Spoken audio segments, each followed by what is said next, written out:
بعد نجاح المسابقه دي امبارح تعالى نعملها تاني. اللي شايف ان ماتش برشلونه امتع يعمل لايك، اللي شايف ان ماتش ليفربول امتع يعمل اشتراك في القناه. عايزين نشوف مين فيهم يعني اكتر عدد الناس بتتفرج على ايه.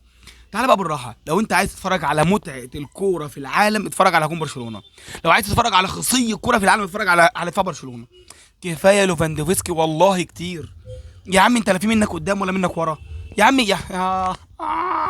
كتير يا ليفا والله. خلاص كبر يا جماعه، العضيه كبرت. كبر. ملخص الشوط الاول بالنسبه لبرشلونه، فيرمين لوبيز بيشوط الكوره بس، والكوره بقى عماله رايحه جايه في نص الملعب، ودفاع زي الخرا، والهجوم مفيش خالص، وليفاندوفسكي بطيء. وبالنسبه لسوبوسلاي، ايه يالا سوبوسلاي ده ياض؟ ايه يالا يا سوب ده؟ انت فنان يا ما شاء الله عليك. وانا انت واقف على ضربه الحر بقول يا رب محمد صلاح يشوطها. لا لا ما تشوتش كوره صلاح، خليك بعيد، انت مالكش دعوه بالحوارات دي. الله اكبر على سوبوسلاي، ايه يا ابن العقل ده؟ فاول عالمي. نقابلكم بقى بعد الشوط الثاني ان شاء الله، بس نشوف مين فيكم اكتر في التعليقات.